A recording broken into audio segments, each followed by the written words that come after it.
Good evening and welcome to the February 17th, 2026 City Council Regular Hybrid Meeting. I'm Mayor Dave Rosenbaum. Tonight's hybrid City Council meeting is being brought to you in person by Zoom. We're also broadcasting the city's YouTube channel on MITV 21. Welcome to all and thank you for joining us today. Council members, please have your microphone on for the roll call. Deputy City Clerk Deb Estrada, please call a roll.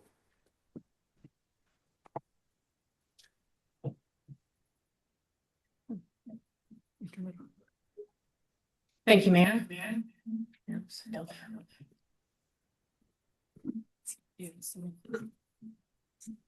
Everyone check their sound is turned off on their devices.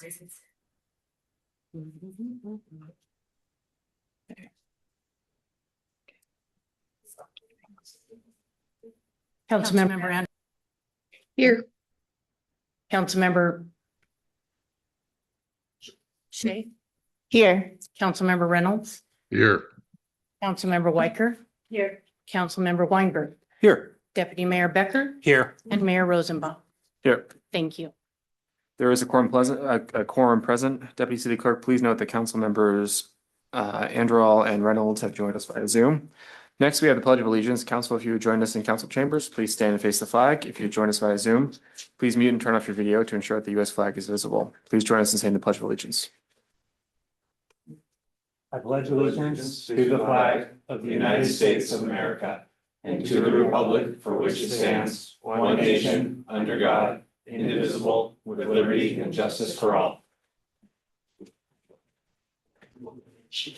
We now move to the approval of today's agenda. If there are no questions, may I have a motion to approve the agenda? So moved. Second.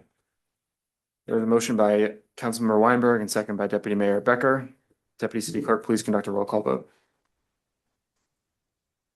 Thank you, Mayor. Mayor Rosenbaum. Aye. Councilmember Weinberg. Aye. Councilmember Shea. Aye. Councilmember Reynolds. Aye. Councilmember Androl. Aye. Councilmember Weicker. Aye. And Deputy Mayor Becker. Aye. Thank you. Motion passes and the agenda is approved. Next up on the agenda, we have the City Manager's Report, and we welcome City Manager Jesse Bond. Good evening, City Council. Happy Tuesday. Got a few things popping up here. Let me close them. All right, Casey, next slide, please. Council, just a quick meeting snapshot as we look ahead to the end of February and early March. I will remind you that your next hybrid City Council meeting is Tuesday, March 3rd. Upcoming board and commission meetings, we have the Planning Commission on February 25th and the Parks and Recreation Commission meeting on Thursday, March 5th.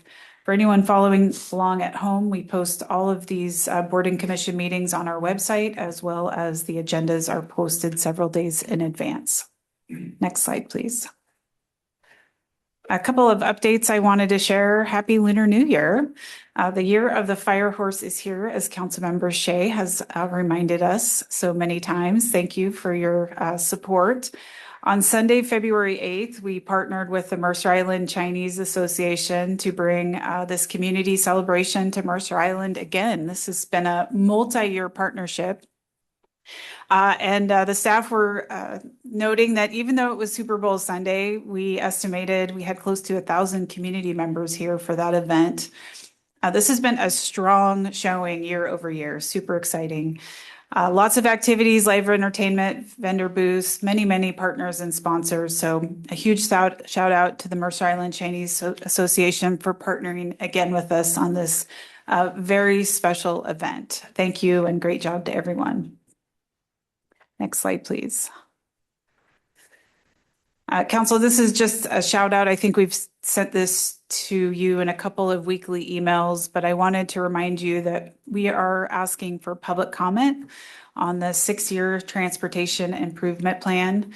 This is something that we review and update annually, and the call for public engagement is also an annual call. We have been promoting it across our communication channels, and we will continue to do that. We have some information posted on the Let's Talk page for anyone that would like to do a deeper dive on the tip or the process. We are looking for comments on transportation projects by April 21st. And this will be in front of you for a first look and a public hearing on April 7th. So anything you'd like to do to help us promote this opportunity is much appreciated. And you'll see our social media and weekly emails continuing to feature this over the next couple of months. Next slide, please. Just a opportunity here. Once every few months, we update you on the sewer SCADA system and the upgrades that we're working on. As a reminder, SCADA stands for Supervisory Control and Data Acquisition. It's basically the system that runs all of our sewer system. We awarded a contract to Valley Electric in January 2023 to modernize our very old, I'm dating myself, 1990s era system, which provides real-time monitoring for us of the entire sewer system, including our pump stations. In fact, recently when we had that, I guess it was almost a 2-week deluge of rain, we had some issues in the sewer system, and it was this upgraded monitoring capability that helped us identify those issues that were happening kind of overnight and early in the morning. Recently, we traveled to Linwood to look at the newly fabricated pump station 11 SCADA panels. That's what you see in that picture there. So they're being fabricated off-site. We go up to take a look at the testing and verify that those panels meet our functionality before we bring them here and install them in the field. We'll be bringing these panels. They passed their testing here in March, and we anticipate to wrap up Pump Station 11 work in April. So this is the final remaining city utility site requiring an upgrade. And once it's complete, it will integrate with all of the other water and sewer utility sites on our modernized network. So we're almost done with this huge project that we've been working on for years. And I know I just want to keep calling it out how important it is, this work. We'll probably have our communications person who's sitting right in front of me do a feature on this important infrastructure upgrade, because it really matters to maintaining utilities and quality of life here on the island. Nice work to the Public Works team on that. Switching gears entirely, no pun intended, I wanted to call out the e-moto legislation. And council, we've been keeping you informed about this, but our community may not be aware. This year, we've been working directly with our legislators in Olympia to advance, legislation that will address e-motorcycles and hopefully eventually e-bicycles, which are kind of in a gray space in the RCWs. They're not clearly defined. There are 2 bills that have been working their way through Olympia, one on the Senate side and one on the House side. The House Bill 2374 is the lead sponsor is Representative Zahn, and she has been just really incredible to work with in drafting that bill and making sure it was moving forward.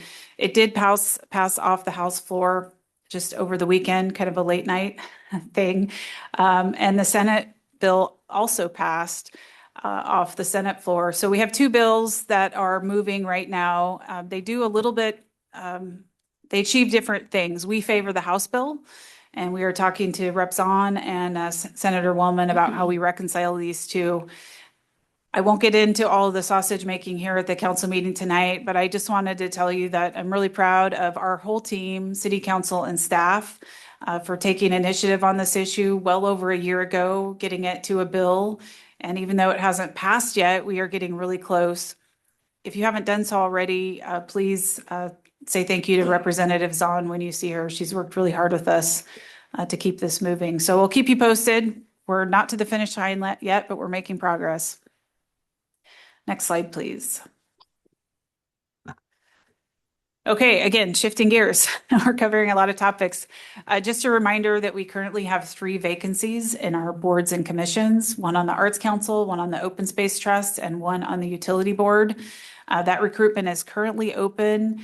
We've extended it to March 6th, hopefully to get a few more candidates. And we plan to come to you, City Council, on March 17th to make those appointments. If for some reason we aren't able to fill the positions, we will just roll the vacancy into the next recruitment, which will start actually really soon for the next round. So hopefully we'll have some more applicants come in, and we'll see you on March 17th to make those appointments. Next slide, please. Upcoming events, just wanted to make sure this was on your calendar. I think Casey Thompson added it, but just in case, I'll have her double check that. Here at the Community Center on March 7th, we'll be hosting our annual Senior Resource Fair. It's exciting to say that this is annual. We've been doing this for a few years now. It's one of our most popular events. It's from 10 to 12, open to really anyone of any age, but primary audience is senior adults. We'll have a range of information booths here on topics of activity, healthcare, volunteer opportunities, and more.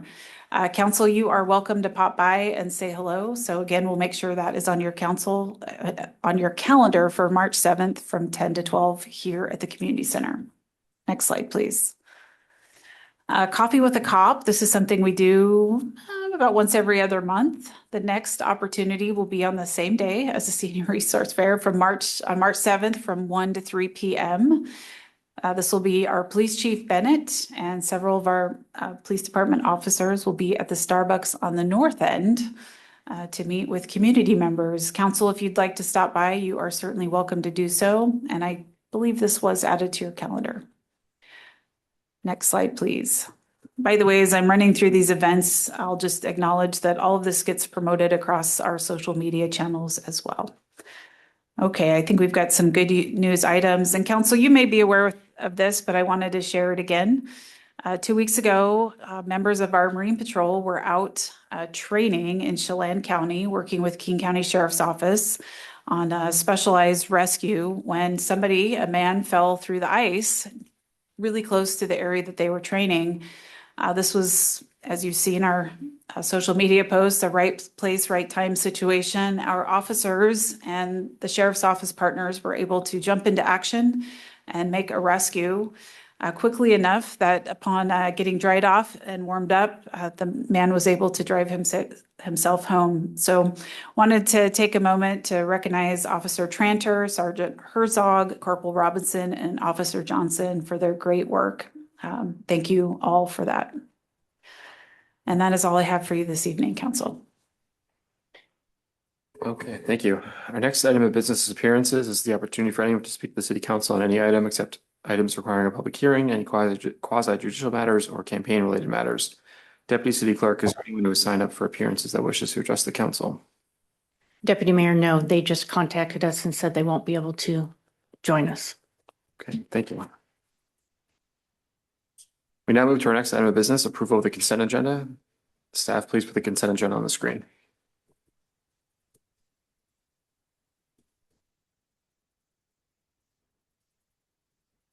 The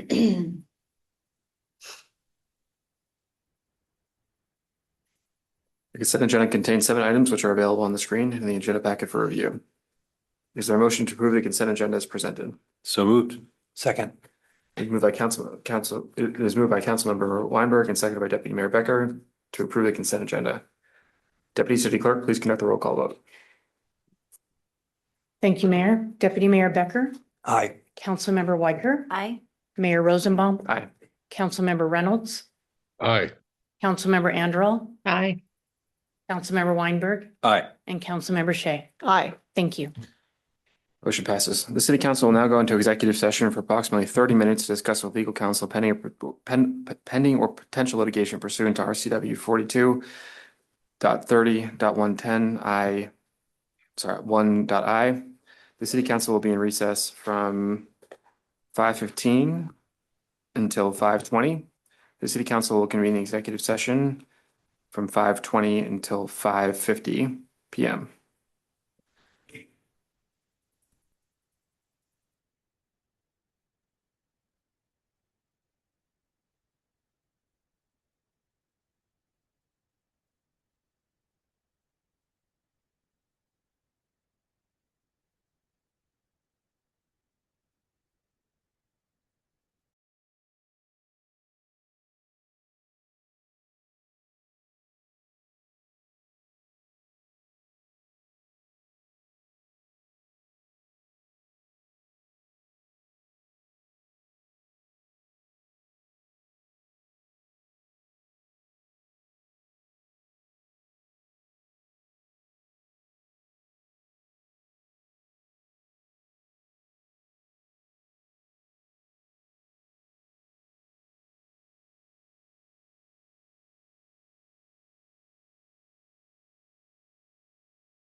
There's just a.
Thank you. The city council was in executive session from 5:20 PM until 6:05 PM.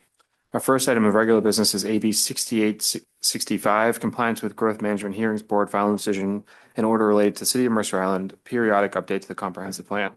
We welcome City Manager Jesse Bond and CPD Director Jeff Thomas. Thank you, Mayor. Good evening, Council. For the record, I'm Jeff Thomas with CPD. There we go. Very good. Okay, I'll repeat that. Thank you, Council. Good evening. I'm Jeff Thomas with CPD. What I'd like to do first is introduce all five of us sitting at the table here, staff table this evening. From my left to right, Kim Adams Pratt, she's our outside legal counsel. Jesse Bond, City Manager. Michaela Jellicoe is a senior economist with Community Attributes, consultant that we've hired to help us unpack and build a model here related to GMA compliance. And Allison Van Gorp, a Deputy Director of CPD. We're going to run through a slide deck with you this evening. It's a little bit long, so we're going to take some breaks in between to ask if you have any questions or comments you'd like to make. And we'll just move through it in small chunks and go from there and get to a discussion. Allison, do you want to share screen?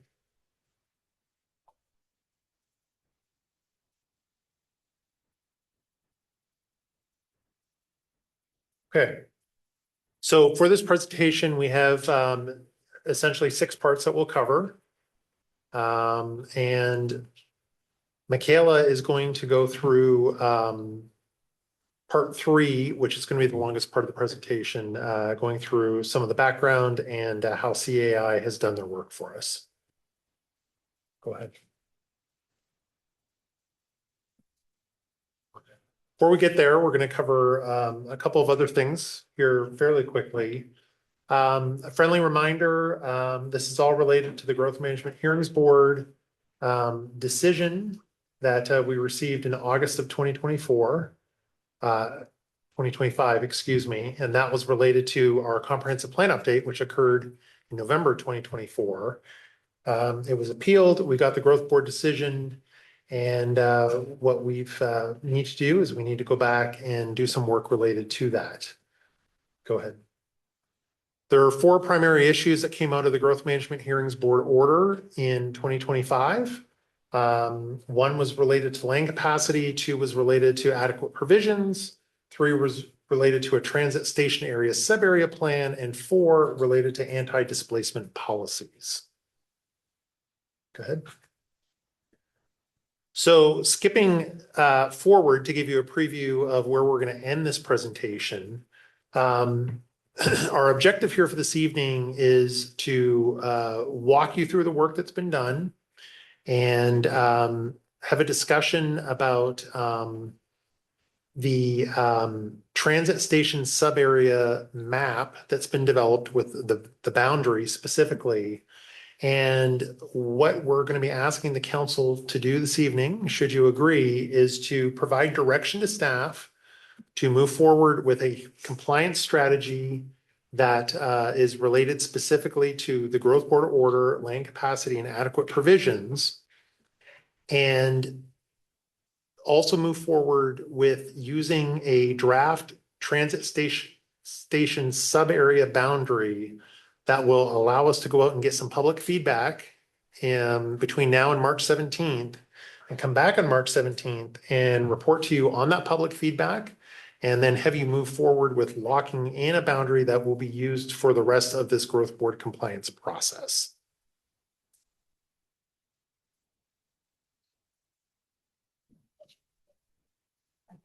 Let me get my mic on. Yep. Okay. Can you hear me? Yeah, okay, I'm gonna walk through overview of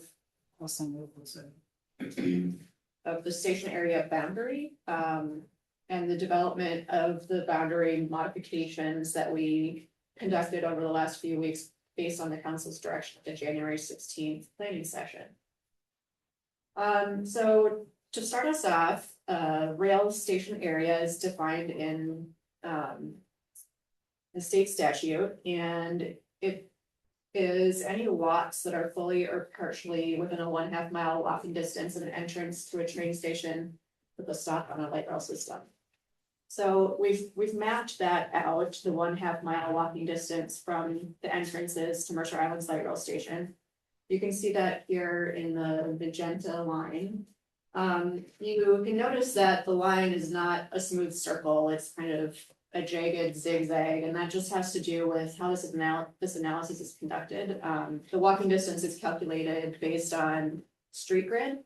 And so because that has a lot of right angles and whatnot, it produces this line that's a bit jagged. And then when we capture all of the parcels that are fully or partially within that walk shed, we see that likewise that follows a similar pattern with a really zigzag sort of edge, and the boundaries aren't necessarily following streets or neighborhoods. There's, certain properties are in and certain are out within the same neighborhood. So it's not a very clean way to look at changes to zoning and development regulations. There is the opportunity to modify the station area. That would eventually need to be approved by the Department of Commerce, but we would like to move forward with developing a modified station area now for further consideration of all the work we need to do for GMA compliance. Back on January 16th, the council approved motion 2B that gave us these 4 guidelines shown on the screen to guide our work in modifying that boundary. I'm going to walk through that analysis and show the modifications that were made one by one, and then the final boundary that's produced. So the first step was we wanted to remove all of the parks, open space, right-of-ways, and public property that wouldn't be appropriate for residential development or new zoning. So you can see on the map there in green, all of those properties. It includes Luther Burbank, Lower and Upper Mercerdale Park, Mercerdale Hillside Open Space, as well as a right-of-way area along Island Crestway and that interchange, and then the property where the Mercer Island Fire Station is located. So those were all removed. And then for the second guideline, we wanted to remove a non-contiguous area that was created by guideline 1. So you see there on the right side of the map, there's a yellow area that's sort of separated off from the rest of the station area by the removal of Luther Burbank and Upper Luther Burbank. So we'd like to also remove that yellow area just to keep a contiguous boundary and kind of a even line there on the right side of the station area. Then we moved to guidelines 3 and 4, and we tried to align the remaining boundaries with the street grid first, and then where that didn't work, with existing zoning boundaries. And so you can see in orange, those are the areas that we're recommending removing from the station area. And then in kind of the brown or maroon color, those are the areas we're recommending adding based on guidelines 3 and 4. So when you put that all together, it produces this boundary. And this is the recommended preliminary modified station area. So that's the final result of the council's direction from last month. And we're recommending that the council moves this forward as part of a public feedback period over the next month. And then at the March 17th city council meeting, staff will bring back a summary of the public feedback that we receive on the boundary. And we'll ask you to make a final approval of the boundary to move forward with the rest of the work we need to do for GMA compliance. With that, let's take a quick pause. Any questions from the council on what Allison just covered or any of the opening remarks? Councilor Reynolds. I just want to kind of a 2-part question. First, I want to confirm what I think you told me, which is Commerce will have to approve all these modifications we've made. Is that correct? Eventually, that's correct. As part of the TOD bill, we will be required to enact zoning changes within this half-mile station area. And for that purpose, Commerce will need to approve a modified station area. Given the timeline for GMA compliance with July 31st, 2026 as our deadline, we're not certain if we'll be able to attain that Commerce approval in time to meet our deadline. So I think we'll set this as the boundary for the work that needs to happen here near term. If we need to, we can make any changes to attain Commerce guided approval prior to applying with the TOD. We'll talk more about that whole process and phasing as we get a little further into the presentation here. And the steps you followed struck me as kind of inherently reasonable and defensible things to do. If we wanted to, could we stretch it further? And treat it like silly putty and make a completely different zone? Well, we haven't seen guidance from Commerce yet on how this modification process will work or what the requirements would be. We have been talking with them about it. Our intent with this, what I've just presented, is to keep the area and acreage of the station area approximately the same, so that we can show that we're meeting the intent of the legislation to upzone this area that's within an easy walk of the station area. Okay, thank you. I want to add, Councilmember Reynolds, setting the boundary is a policy decision of the council. Working through the guidelines that you directed us to follow at the planning session, we believe that we prepared a defensible map. If the council would like to make changes, it is certainly within your prerogative to do so. I don't know that I'd go too far away from kind of the general geographic placement. But before we start making changes, I think it's important to move forward with that public comment period. The staff, we acknowledge that we've been staring at this for several months now, and we may certainly learn something. You may learn something from that comment feedback period that you think needs to be considered. And so the appropriate time to really dive into those changes, I would recommend, would be March 17th, once we've received our feedback. That makes sense. Thank you. Go ahead. All right. All right, so Michaela Jellicoe is gonna jump on next, and we'll move on to talking about the capacity analysis. Thanks, Allison. Good evening. Next slide. As Jeff mentioned, my slides are numerous, so I've prepared a little bit of a agenda here to level set what we're going to talk about. I'm going to start with a little bit of background and introduction, and then I will go through the housing needs allocation and then get into the land capacity analysis before we talk about compliance strategy. All right, so this process started in 2021 when King County published the Urban Growth Capacity Report, which found that Mercer Island had a net housing unit capacity of 1,607 units. In 2023, King County allocated housing need to cities through amendments to the countywide planning policies, and those identified needs by affordability levels. Mercer Island was allocated a need of 1,239 units through this process, and most of the identified needs are concentrated among units serving affordability levels greater than or less than 80% of AMI, In 2024, Mercer Island completed a land capacity analysis supplement, which identified a deficit in capacity of 143 units. Subsequently, with the adoption of the comprehensive plan, the city identified upzoning to parts of town center that create additional capacity. And then in 2025, you adopted policies to comply with House Bill 1110 and 1337 that allow middle housing and ADUs. Next slide. And those policies are important in some of the subsequent analysis that I'll be talking about tonight. This slide shows your housing needs allocation. The first column is showing your baseline supply as of 2019.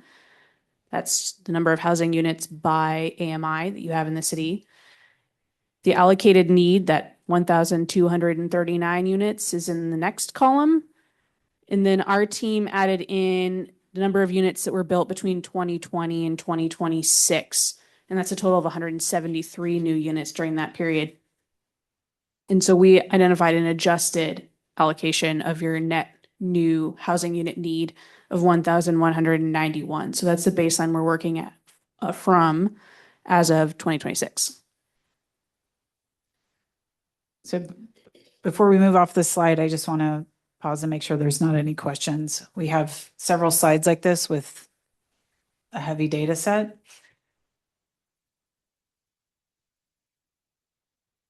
No. All right. Mayor's saying move it along.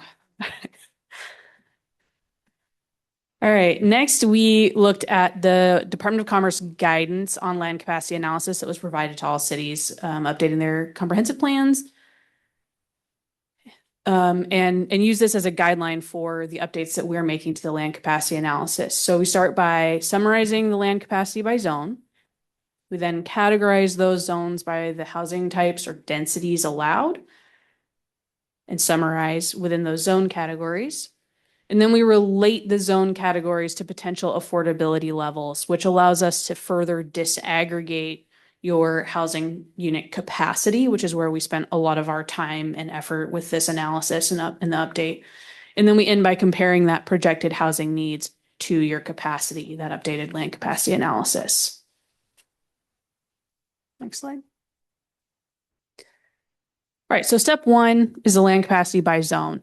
We started with the initial land capacity from your 2024 supplement, and we summarized that by zone, and we updated that to include the upzone in town center that you adopted, as well as your middle housing enabling zone changes and ADU enabling zone changes so that we can better account for the policies that you've already enacted. The result is an updated existing baseline land capacity analysis with 1,557 baseline residential housing unit capacity. That includes the town center upzone, 337 additional units of middle housing capacity, and 239 additional units of ADU capacity. So across all zones, we've identified a capacity of 2,133 housing units. Next slide. And here's what that looks like in a table. So you can see the zone, every zone and the capacity by zone. The baseline, that first column, is the baseline including the town center update. Next column is your new middle housing capacity and then ADU capacity. And then lastly is the total residential capacity. I think it's important to note here that this includes deductions for right-of-ways, public purpose, and a market factor to account for what may actually transact within the planning period. We've also deducted the existing supply of housing units from the redevelopable land to give an idea of net residential capacity. And then our middle housing and ADU capacity reflect uptake assumptions as well, which is essentially a market factor for those new policies and new housing unit types. So I'm just going to pause here. I realize we have a technical problem occurring as we speak here. The closed captioning is running over the top of our slides, which means the viewers at home aren't seeing those bottom line numbers. So what I'm going to do, Allison has the live slide deck up. I'm going to ask her to just read the totals off from the bottom. And for anyone that's watching at home, after this meeting tonight, we will post the PowerPoint and amend the packet to the website. But we'll be more thoughtful as we're going through the presentation to try to pick up anything that's being blocked by the closed captioning. So why don't you go ahead and read that line, and then I have one more comment. So the baseline number is 1,557, and the new middle housing capacity is 337. yeah, or you're not close enough to it.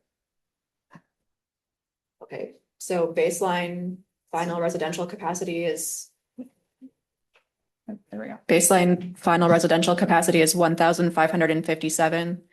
The new middle housing capacity is 337. The ADU capacity is 239. And the total residential capacity across all zones is 2,133. And so before we get to Councilmember Reynolds' question, Council, this is just a really important moment to pause and remind you that that new middle housing capacity and the ADU capacity reflects work that we did in 2025 after the comprehensive plan was adopted. And so this is the first time you, us, the community is seeing that additional capacity we were created by those legislative actions, which gets us to that number, 2,133 in the bottom right that you can't see. All right. Councilmember Reynolds. Yeah, talking about the ADU capacity, it's interesting that it's not broken down by zone, and maybe there's a good reason for that, but it struck me as small compared to the number of residential lots in the community. How do you go about determining it? Yeah, I might call on my colleague Brian to get into this a little bit. He's on the Zoom, but we looked at middle housing and ADU capacity together because there's a little bit of crossover in according to, I think Allison might be able to explain this better than me, in how those sort of compete for each other. But one thing that keeps the ADU capacity small is the actual production of ADUs. So we're using the best available data to be able to understand how much production we think will happen in that time frame. And I think it's averaging like 9 units per year. Yeah, that's our historical rate of ADU production over the last 15 or so years is averaging about 9 ADUs per year. So that is weighing into our thinking. And then the other factor is, so middle housing and ADUs are both allowed on residential zoned lots. And so it's a little bit of a either or proposition. If someone is looking to add development to their single family property, they could either build like a home and 1 or 2 ADUs, or they could come in and do a middle housing development. And so the ADU capacity shown is, meant to be looked at together with the middle housing capacity because those are both occurring on those residentially zoned lots. Okay, and the column before the new middle housing capacity is specifically capacity that was created by the I guess 1110 and 1220 or whatever it was. Yeah, so there was existing capacity in our residential zones for single family housing when we approved and when we adopted the ordinance that enabled middle housing. That added the ability to also build those middle housing types. So yes, it does add capacity because it allows you to have more units on a lot than was previously allowed. Okay, thank you. I think we can move forward. Next slide. All right, second step is categorizing zones by the allowed housing types and densities. So you can see here that we've described by zone the typical housing types allowed, the density associated with those housing types, and then we've assigned a zone category. And I think I'm going to go to the next slide unless we can come back to this table if we want. So one new change that we've made to this is that zones like R15 are broken into 2 categories that better allow us to capture the range of densities that are allowed in each zone. So the updated methodology better captures moderate densities that are supported under the middle housing regulations. We've got 4 categories that we've come up with. So low density categories are characterized by detached single family homes, moderate density or middle housing capture townhomes, duplexes, triplexes, quadplexes, and courtyard apartments.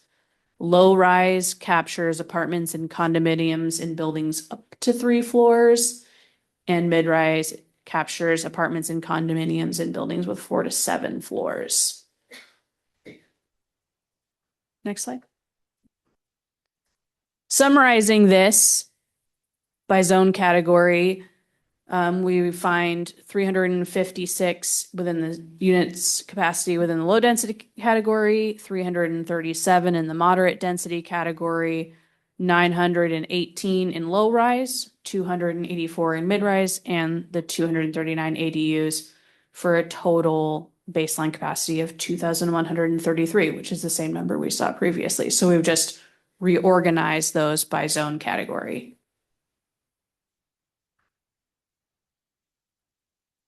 Okay, step 4 is where we really spent a lot of time to be able to disaggregate those zone categories into the affordability levels served. So to do that, we calculate affordability level assumptions for market rate units as well as units that are supported by internal subsidies or incentives, which is right now is your incentive zoning program in town center. And then also external subsidies or incentives, which are units that are built by external actors. And there's potential for that in Mercer Island. So the market rate assumptions are informed by a robust data set that we collected representing a reasonable market area. Internal subsidies are based on your current policy. And external subsidies are also based on data collected for a reasonable market area, focusing on strictly affordable units. And then we apply those assumptions to calculate your capacity by zone category, disaggregated by AMI level. Next slide. A little bit more detail on what that actually looks like in practice. The 2025 King County Area Median Income, or AMI, from the Department of Housing and Urban Development, HUD. We use that as a starting point to figure out what the maximum affordable rents are and affordability levels. So we take that AMI, which is 157,000 in 2025.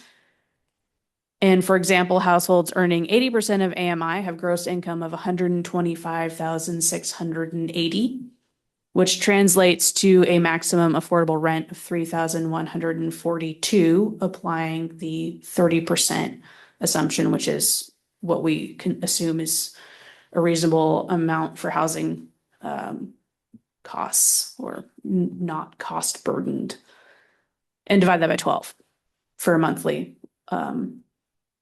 rent, affordable rent.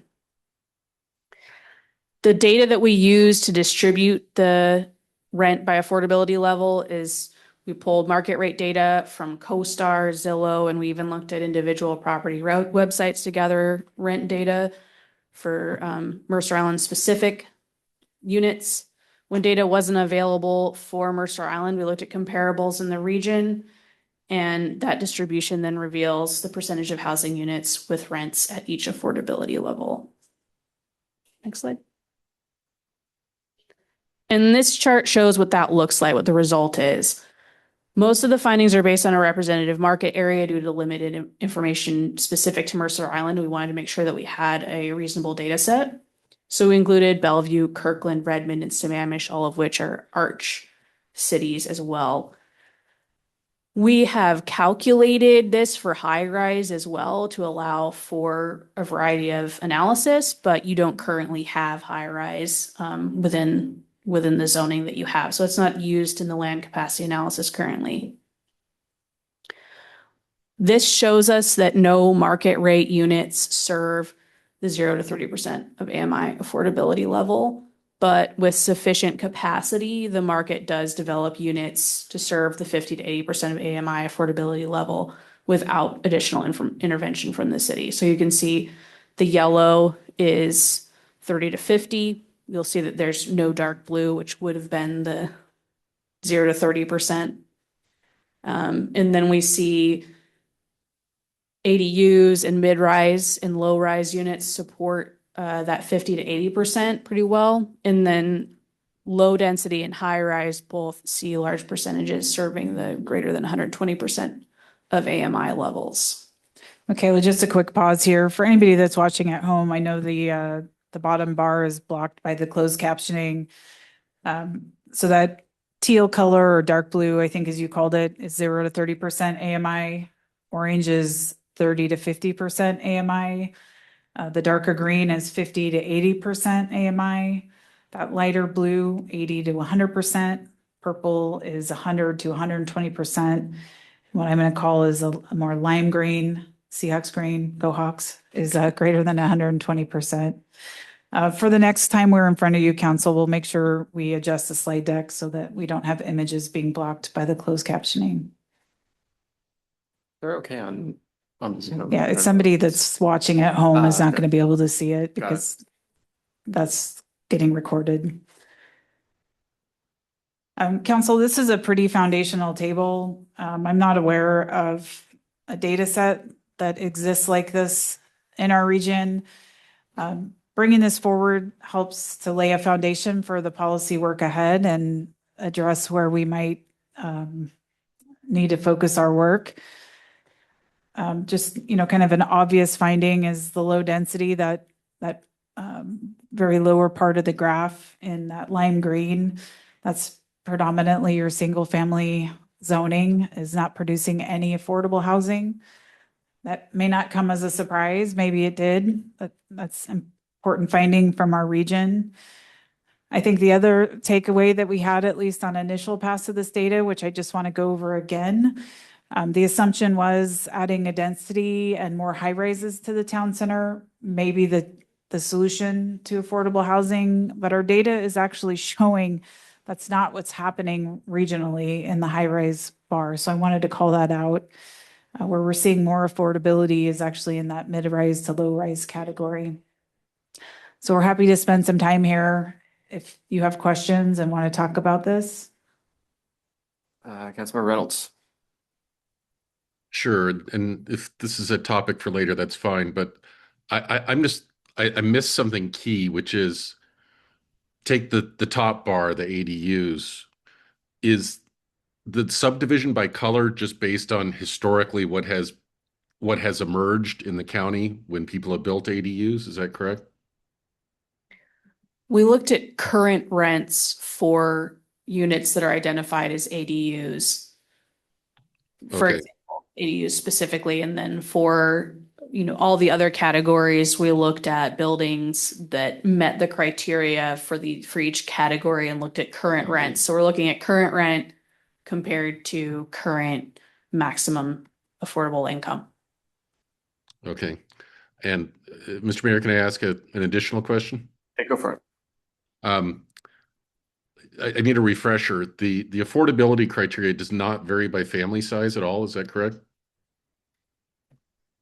In application, Allison, do you want to answer this? Sure. So it's a yes and no answer. So HUD sets the AMI level as one singular number. However, when agencies like Arch or other affordable housing providers look at how to set affordable rents for the units they're offering, it is adjusted based on household size. And those rents there's a whole table breaking out the affordable rent by the number of members of the household and the income level. That's why I was confused. I remember seeing that, but here it sounds like we could technically meet the requirement just by building a bunch of cheap studio apartments. Is that correct? Or do we have to build a distribution of 3-bedroom and 2-bedroom and 1-bedroom? There's no requirement in the commerce guidance related to the size of the units. It's really just looking at the affordability levels. Okay, thank you. Deputy Mayor Becker. Yeah, so sorry. Allison said earlier that I think Mercer Island's building 9 ADUs a year. I'm just curious, given that this is showing that ADUs are producing decent numbers of affordable units at market rate, like what the impact would be of us changing the rules around ADUs to streamlining them, making them easier in the future. I think that probably wouldn't help us, correct me if I'm wrong, with the actual immediate GMA compliance, but how would that impact us over the coming years in terms of our requirements for affordability mix? It could certainly make ADUs more attractive for property owners on Mercer Island to engage with and eventually construct. There's a variety of different tools that we could certainly look at in a program post GMA compliance to work with. An example of that would be pre-approved building plans, for example. Could develop a program where we have a small selection of ADU plans that are pre-approved for permitting. And that certainly could encourage property owners to engage and say, I like that idea. And it would be an expedited permitting process and go from conception to construction much more quickly. Okay, and we would look at that in the coming years. Absolutely. Okay. Yeah. Thank you. Councilor Weicker. So I might be jumping ahead here, but what are the policy implications for trying to address that 0 to 30%? Are you going to get into tools and ideas later? It looks like a tough problem to solve.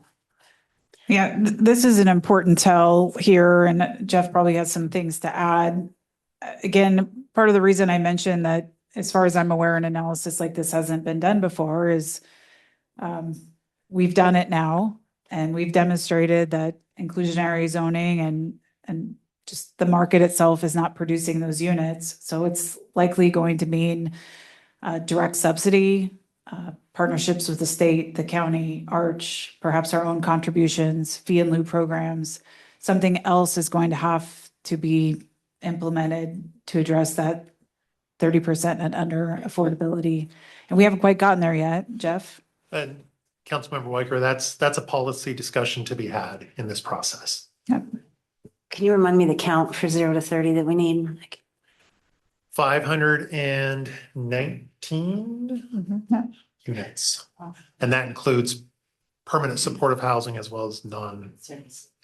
And we do have a few more slides in the deck where we'll actually take this analysis a step further and start to quantify what that need looks like in terms of dollars. Councilor Weinberg. So one pattern I'm seeing in the data, which you alluded to earlier, is that this chart is showing us a couple of outliers, that low density is not going to get us where we need to go as far as affordability. It's also showing that high rise is not going to get us there as far as affordability is concerned.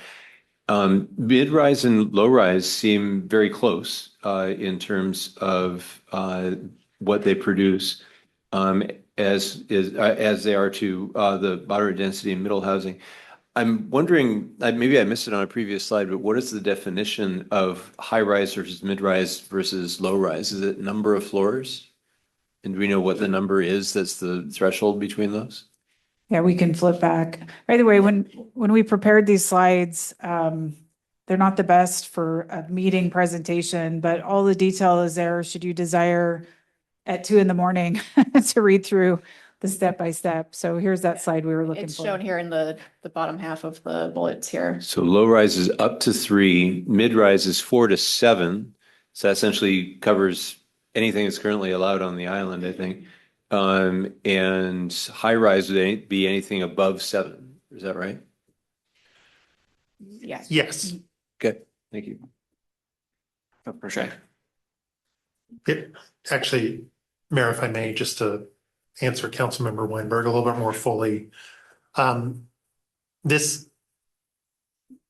transition when you're at 7, 8, 9 stories starts to become a conversation about construction materials.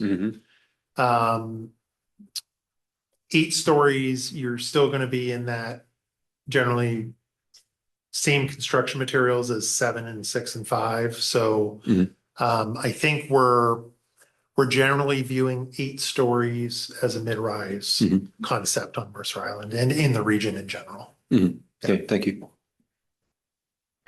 Councilor Shea. Yes, can you go back to a couple of slides where you were before this, where it has the different kinds of middle housing? Yeah, there. Okay. So House Bill 1110, which is the middle housing bill, allows 6 out of 9 types. And I think on Mercer Island, we have the townhomes, duplex, triplex, quadplex, courtyard apartments, and stacked flats. And just in talking to community members, people have asked me about cottage housing and whether that is something that we can look at as an option for middle housing during phase 2. Yeah, that's something that when we adopted the existing interim regulations for middle housing, we chose not to include that type because we were relying on our existing development standards within the residential zone and just allowing these new housing types. If we'd like to pursue cottage housing, I think it likely needs customized development standards to facilitate that type of development. The existing setbacks and other dimensional standards likely wouldn't result in the type of development that people are envisioning when they talk about cottage housing, the cute, small little cottages. If we were to allow 2 freestanding units on a lot currently, they would likely look like pretty large, blocky, single-family homes because there's nothing to limit their size or height. When we, like other jurisdictions around us, we're all facing a very tight turn with the implementation of the middle housing bill. So as Allison correctly pointed out, some of that was a product of efficiency in 2025 in trying to get housing types that we could work within our existing code without doing major reconstruction on.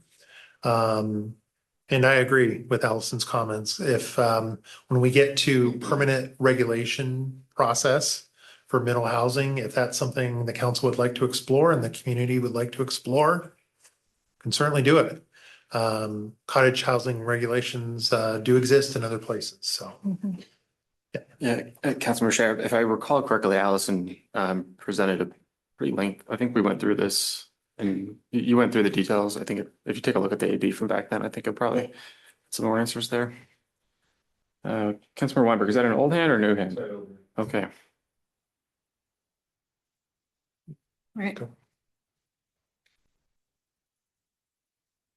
Okay, so we've been talking a little bit about mid-rise versus high-rise already. So here's a little bit more detail to help understand what we're seeing between mid-rise versus high-rise types in terms of affordability. I think is intuitive. Greater high-rise supports a greater number of units per parcel, which means greater potential revenue per available square foot of land. That comes with significantly greater construction costs due to the construction materials required, as well as advanced fire and safety systems, engineering costs, elevators, and other factors. This requires significant initial capital, and those greater costs result in higher average rents. So what we're seeing in the market data and based on our expertise locally, high-rise development is very unlikely to produce units at less than 80% of AMI, which is what we see in that data previously. Mid-rise, on the other hand, obviously the limited height results in fewer units per parcel, less potential revenue for developers, but much more economical construction, faster development timelines. So we see that more than 76% of mid-rise rent comparables serve incomes ranging between 50 to 80% of AMI. So we are seeing those unit types support housing capacity in the 30 to 80% of AMI level range. Can I hop in with a question here? So how did you think about like things that are going on in the legislature right now? My understanding is there was some sort of stair bill that was pending that I don't know if it actually. We didn't anticipate any potential changes in the legislature. It's nearly an impossible thing to do, but the session will be ending here in a few weeks. And if any of those changes happen, that could impact our analysis. Yeah, I'm just curious because I think the idea there is that you have fewer sets of stairs and that can obviously allow for more units, but I don't know where that bill went. Yeah, and actually there's like thematically, there's a lot of interest right now in taking like existing commercial buildings and allowing for easier transitions to housing, for example. That's kind of a theme. The stairs and ingress, egress, and some of the safety things are being assessed. I mean, there's a whole slug of bills. I don't have a sense right now of what's going to make it to the finish line, but we will certainly pick up that analysis if it changes any of our assumptions here. Yeah, I mean, I wonder if that's another policy decision, or at some point we have to talk about if where our rules are about converting what would be a commercial building into a residential building.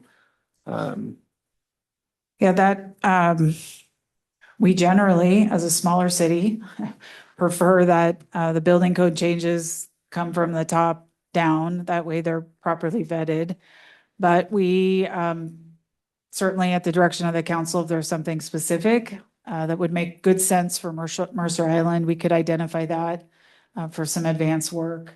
That would be probably an after July task. Yeah, I just won't remember it if we don't put it on the record now. No, thank you for bringing it up. And it reminds me too, if Robbie's watching, the analyst in the city manager's office, we'll make sure we do a roll up of the bills that pass with all of you and certainly with our planning department team. Councilmember Weinberg. Yeah, so the bill you're talking about is a scissor stair bill that was actually put forward by Janice Zahn.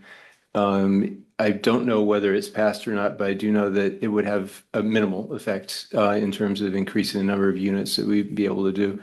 Essentially, it would, its intent is to try to reduce the number of stairwells that are needed for a mid to high rise apartment building by having essentially two pathways going down the same stairwell with fire separation between the two. And technically it's feasible to do, but it would only gain you about 1 unit per floor. So at the scale of Mercer Island, we might gain, a few dozen by doing that. I think there was some conversation too about having smaller elevator standards. I don't recall that one, but I can research it. All right, let's keep going. All right, so step 5 is comparing that projected housing needs that we talked about a while ago now to the estimated capacity or the land capacity analysis. So in a very formula fashion, I provided here what this looks like. So it's market rate capacity plus those externally subsidized capacity plus internally subsidized capacity equals total housing capacity. And we've done that by AMI level. So on the slide, I'm showing the very low income housing capacity. So we see 150 market rate units plus 4 externally subsidized units of capacity and 42 internally subsidized units of capacity for a total housing capacity of 196 units. We then take that housing capacity and subtract your allocated housing need to arrive at either a surplus or a deficit. For the very low income category, what that looks like is 196 total housing capacity minus 202 allocated housing need for a deficit of 6 units. Next slide. And this is what that looks like for every category. So the example, Michaela, you just walked through was the 30 to 50% AMI, so you could see the formula. Exactly. So that's the 4th column from the top, or the 4th row from the top, excuse me. Can we, just to make sure there's absolute clarity on this table, just reaffirm what each of the columns mean? Yes. Thank you.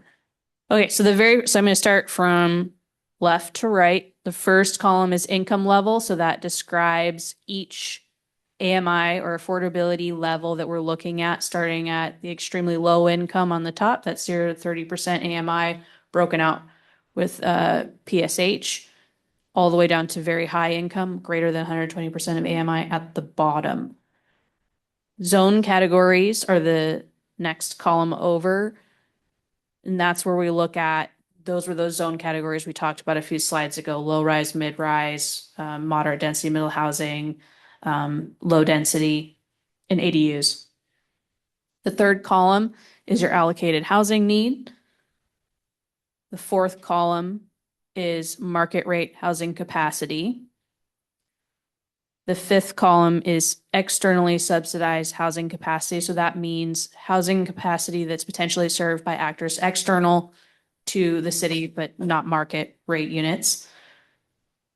The 6th column is internally subsidized housing capacity. So right now that's looking at your incentive zoning program in town center zones. The 7th column is total housing capacity. So that's the sum of those 3 capacity columns.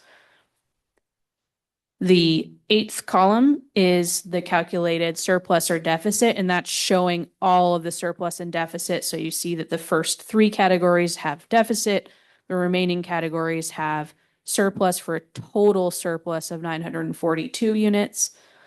And then we take out any in surplus because any category that has a deficit will require some sort of policy or adequate provision, as Commerce calls it, to correct. So those are the units that are requiring new subsidies or incentives that need to be addressed by the city. And that's a total deficit of 519 units when we look at just those deficit categories.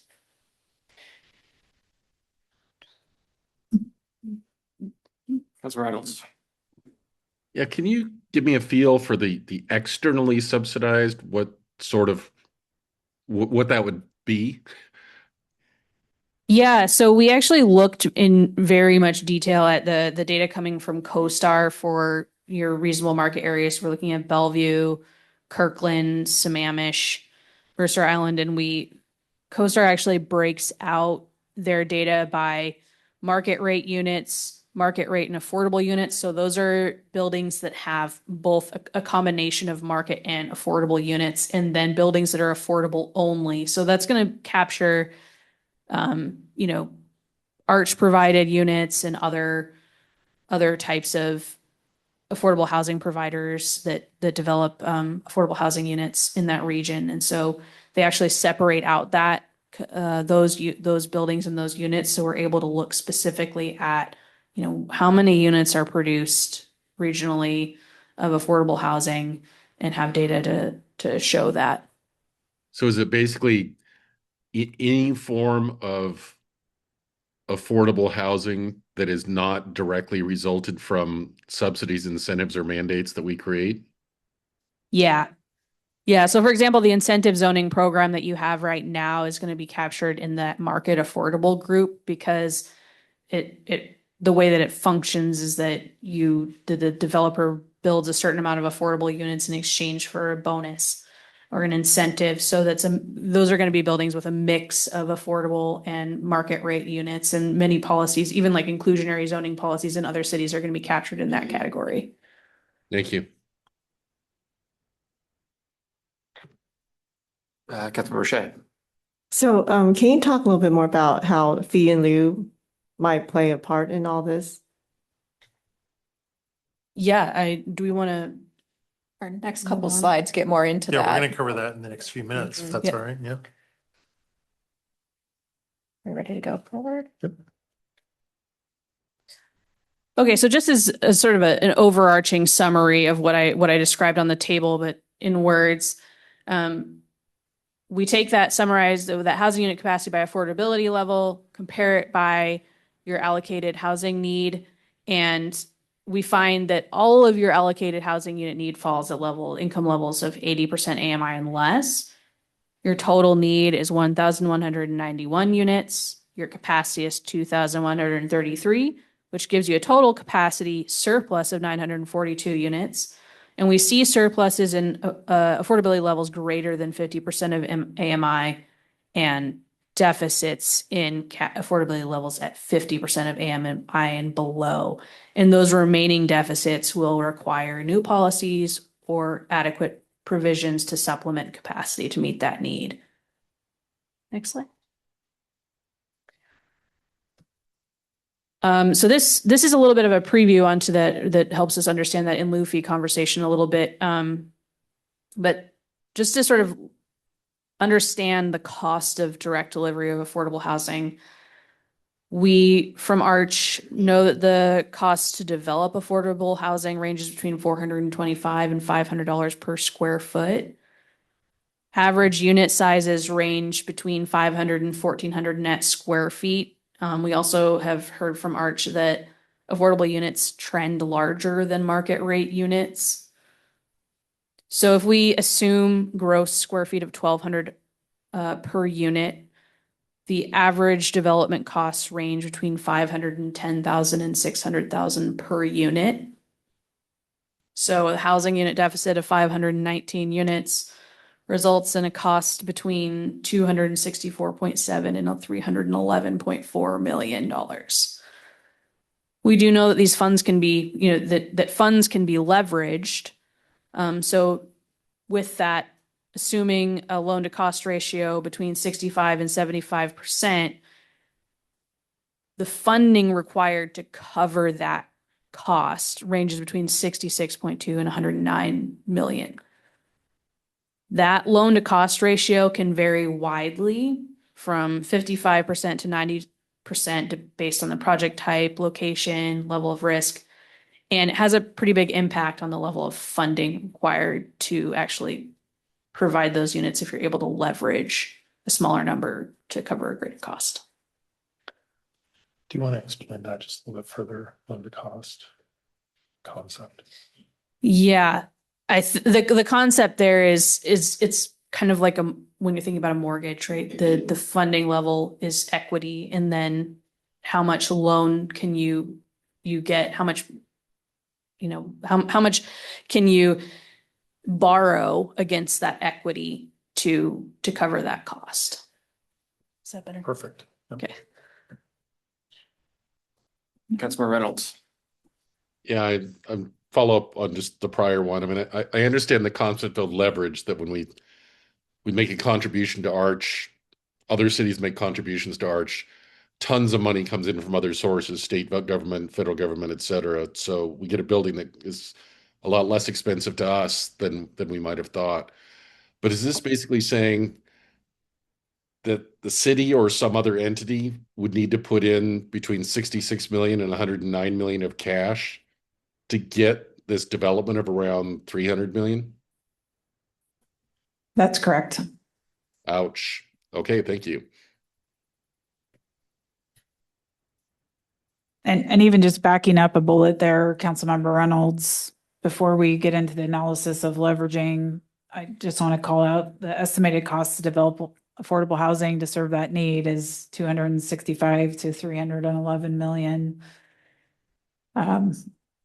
That's something that, when the Growth Management Hearing Board told us to go do this work, one of the things they said was quantify the cost, and we have done that now.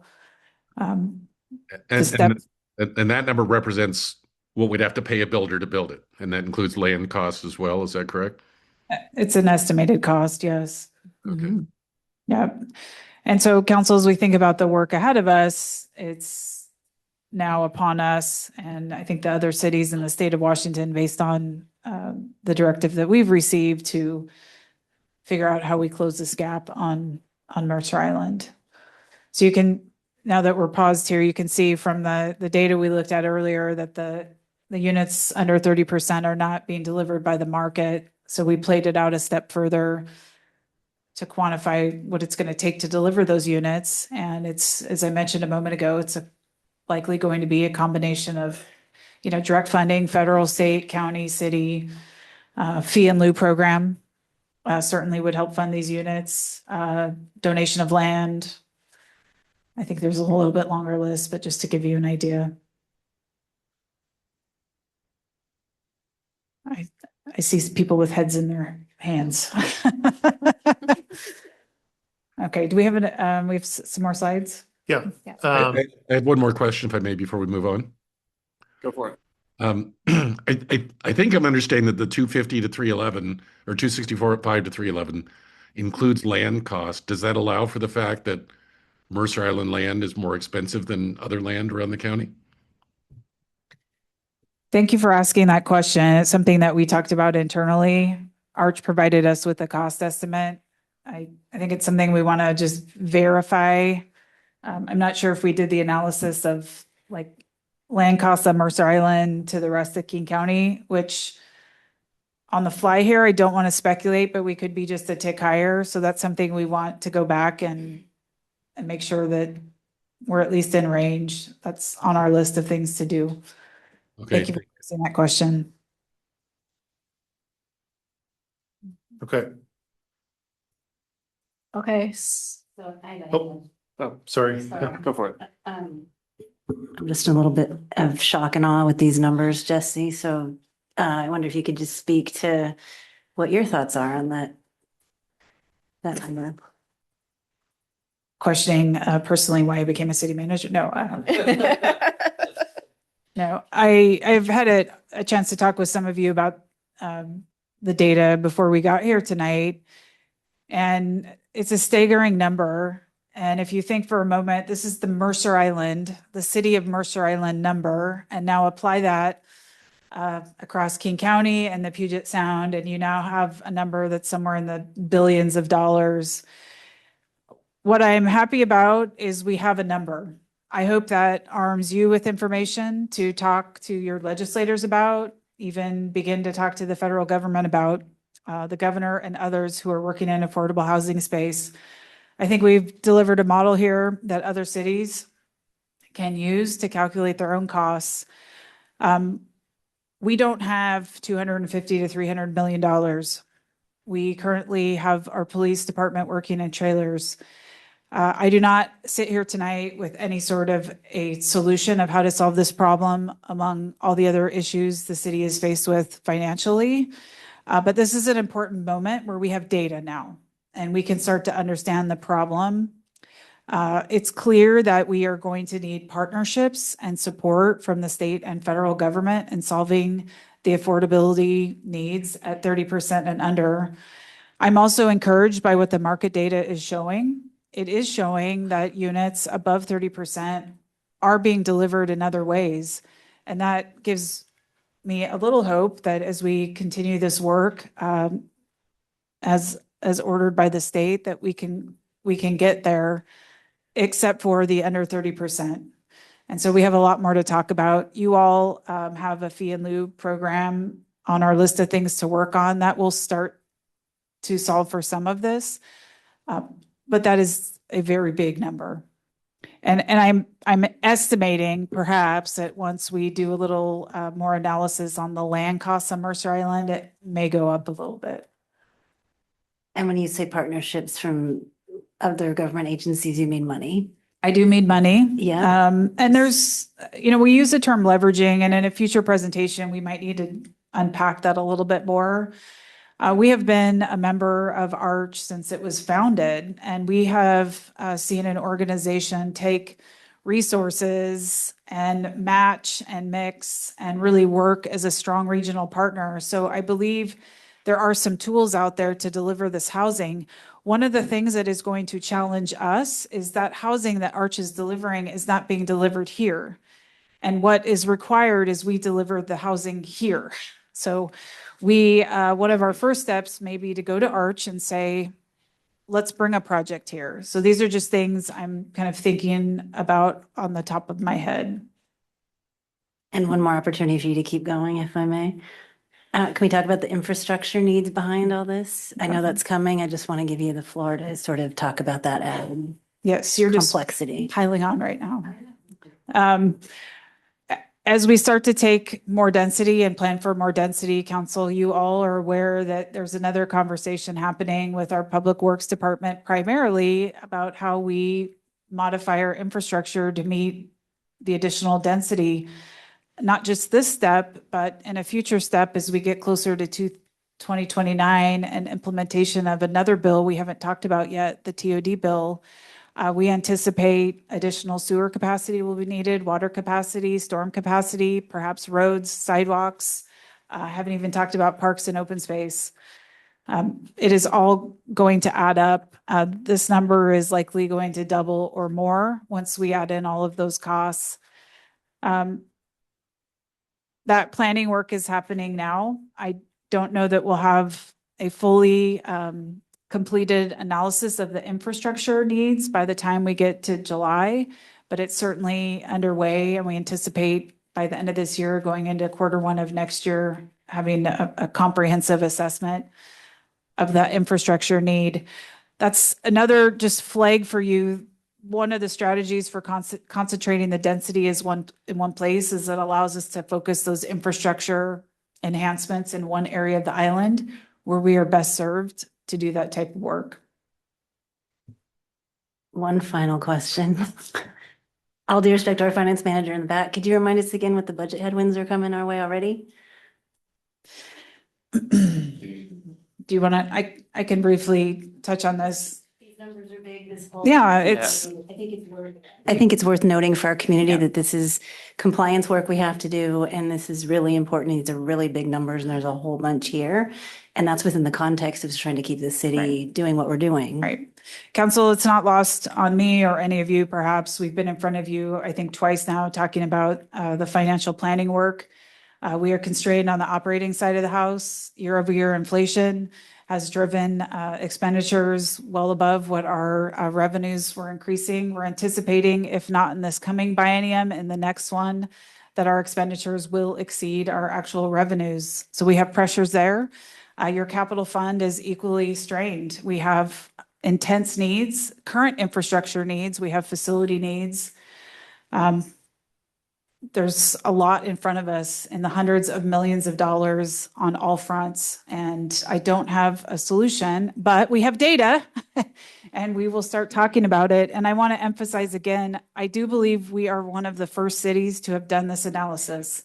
I hope this gives you some at least initial information that you can use in your conversations with legislators and other cities, beyond us. I know Jeff and I have talked about when we have a little time to share this analysis with our other cities so that they can start to understand what we're seeing here. I don't know that when the legislature passed all of these bills, this number for Mercer Island was well understood. We understand it now. We are going to need state and federal help to close that gap.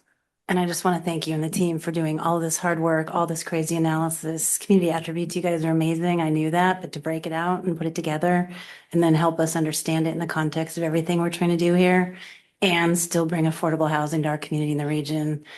Thank you for your hard work. I know it's hard and I know the timeline's tight. So I just want to say thank you for that. We have more slides. Yeah. Okay, we've got 8 slides left, including this one that's on the screen. So we are coming around the final bend here towards the home stretch of the presentation. We're going to transition here a little bit into where are we going to go with all this. So what we have here on the screen is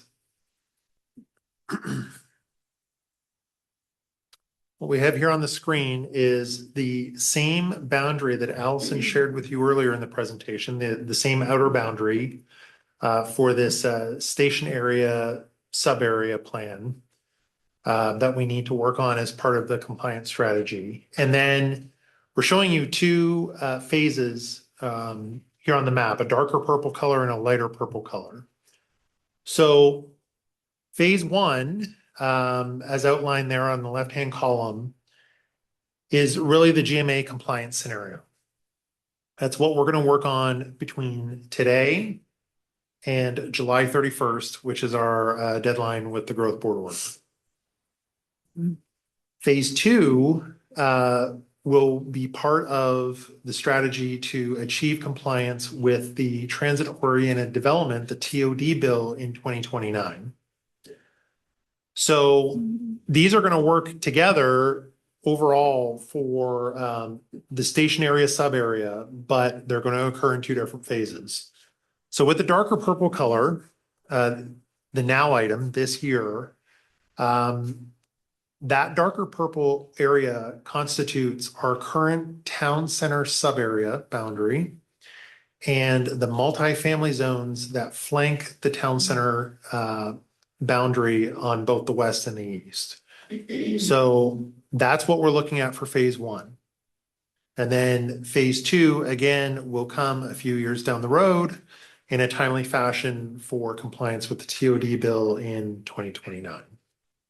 Next slide. Okay. So what we're looking at for phase 1, the dark purple color on the previous slide, is an upzone of the town center to 8 stories. It was referenced here earlier in this presentation that we did some upzoning in 2024 of the town center, not all of it, but some of it, to 7 stories. And I believe there was an upzone of 4 stories to 5 stories as well. So that was 2024 work that's already been baked into the model that Michaela has presented here this evening. What you're going to see on this slide here is, oh, I'm sorry, I missed one piece. And multifamily zones would go to 6 stories. So 8 stories for the town center, 6 stories for the multifamily zones. That's the header across the top of the table there. What you're going to see in the table is similar to what you've already seen. We're still, that 0 to 30 gap is still missing. There's not going to be a lot of actual housing in the model to be produced at 0 to 30. You see there the number 7 on the second row down under total housing capacity. There will be a little bit of 0 to 30 produced, but not a whole lot. So we're still left with 510 unit gap that's going to have to be accounted for. Next slide, please. Jeff, before we, Sorry. can you just, I want to make sure if anyone's following along at home that they can go left to right and understand what each of these columns is showing. Yep. Because the right-hand column does zero out, and I just want to. So the left-hand column, affordability level, those are your AMI bands that Michaela covered in a table earlier. The zone category, same thing, those haven't changed. So your the types of housing that you would see in those different AMI bands.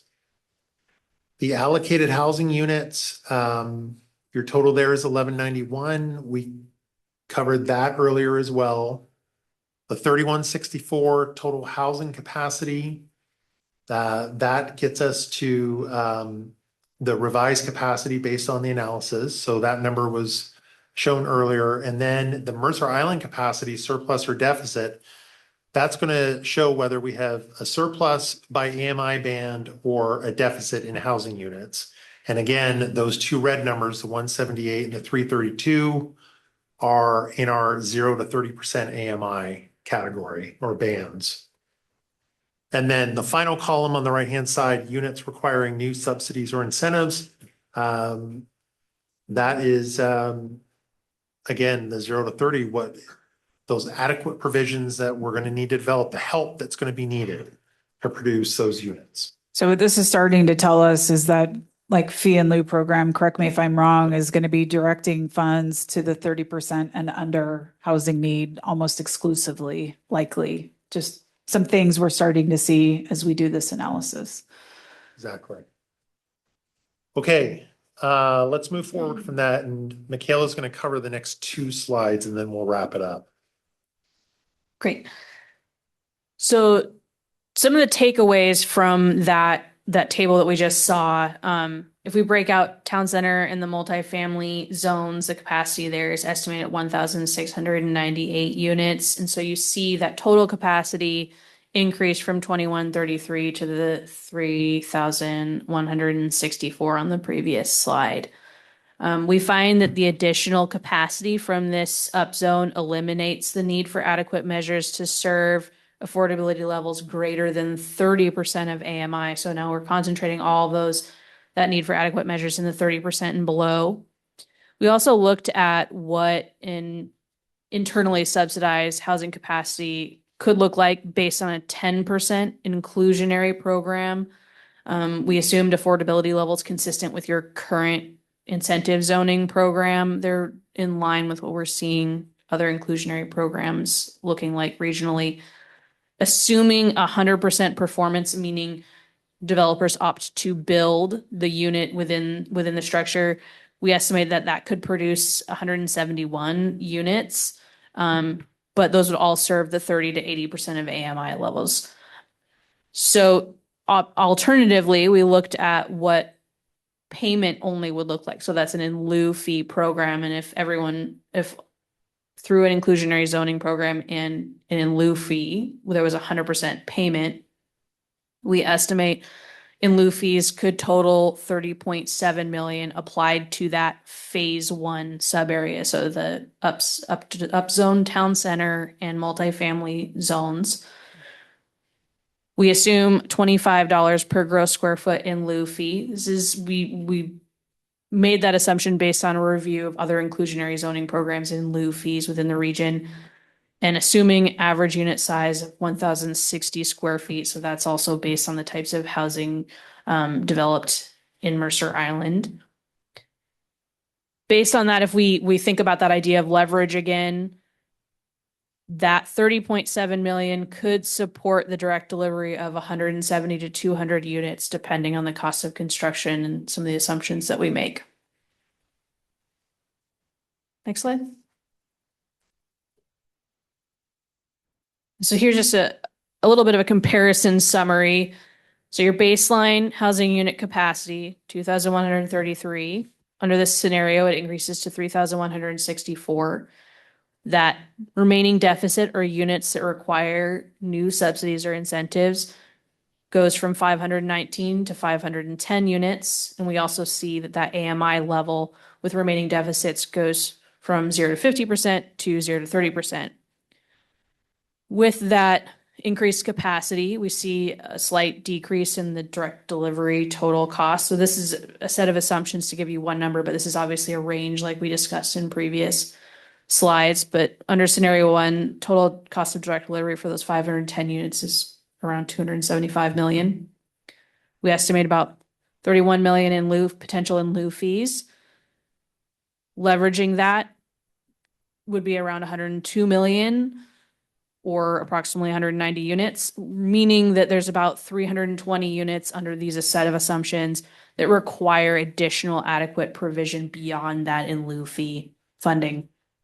And the estimated cost remaining at that point is 173 million.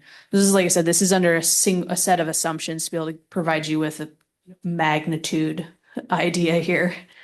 Those additional adequate provisions, I think that we talked about those a little bit already, but that could include providing public land for affordable housing development, partnering with Arch and other affordable housing providers, state and other grant funding, tax credit financing, low interest loans, or just a selection of some of the policy strategies. Councilmember Reynolds. Yeah, I'm getting confused again. Bear with me. I'm trying to reconcile this to the slide I asked about a few minutes ago, where there was 65 to 311 million, and then there was 60 million of city funding or whatever the figure was. Is that a different thing than the additional money we're talking about here? It's the same idea. So that was showing you sort of the magnitude of funding you would need should you like how much equity would you need or funding would you need to be able to cover the cost of all 519 units in your baseline capacity deficit? Here is the same idea, but we start with that 30.7 million in lieu fees and ask the question, how many units could you potentially build with 30.7 million, and how much funding do you think, how much could you approximately leverage out of that? And we only get the 30 million if we no longer require the affordable unit, the inclusionary units. Is that correct? The 30.7 is based on a set of in lieu fee assumptions. So essentially, if with an inclusionary zoning program that includes an in lieu fee option, the developers could pay towards affordable housing rather than performing. So I guess the rationale for doing the fee rather than just requiring more units is that we believe when we take the cash, we can leverage it, correct?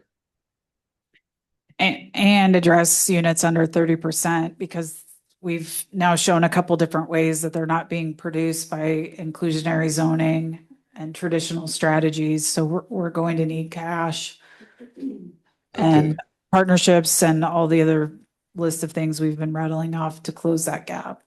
So, and last question, then I'll shut up for a minute. The potential leverage funding of 102 million here, I had thought that was primarily what we would get through Arch or state or federal money, and yet we're saying the 173 million could potentially be filled with Arch or other affordable or grants. So are we double counting? It's not a double count, because what we're saying here is if you were to give Arch 30.7 million, they could go and get a better loan. They can go and get a loan through their means to be able to stretch that money. So partnerships with Arch and other affordable housing providers, one way you can support that is with in lieu fees, but there's other opportunities to work with them beyond that in lieu fee. I think what the punchline here is under this scenario. So, and just to be clear, council, we started back on ground zero. We've introduced a compliance strategy now. And so where this upzone gets us is still having to close a gap of 173 million. And I'm not sitting here today as your city manager telling you that we've solved for that. But this is what the analysis, the data set is yielding on our first pass. Okay. Deputy Mayor Becker. Well, there's a lot of data in this slides tonight, and before I forget, I just want to say thank you to staff for putting, like, I can only imagine how much time this has taken and how much work you have put in, and thank you for everything that you have done to get us to this point. I have a question about the upzone, which is mostly the two previous slides before this, but sort of related to here, which is that earlier in the deck, we showed a deficit of 6 units for 30 to 50 is really the only, I mean, it appears that this is only solving for those 6 units. And so I'm trying to understand, is that all we're getting? Or, I mean, I think that we're probably also increasing our fee in lieu that we're getting ultimately. So I'm just trying to understand what we're getting from the upzone. Yeah. Other than just the 6 units. The majority of it is going to be driving at that fee in lieu of, right? Because that wasn't included in the earlier in the presentation. So now that's being introduced again as part of the compliance strategy here. So the upzone is going to cover our 30% AMI and above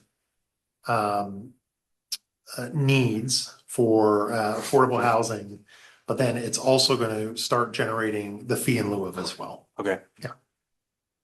Thank you. And Jeff, I know we built this scenario so that we could take the analysis all the way to this step. As the council starts to wrestle with this, are there other upzone scenarios that we might want to consider? They might want to consider that we'd be bringing forward later? Or how will that conversation play out? There certainly could be. I think what we're doing here is we're providing you a baseline to get from A to B.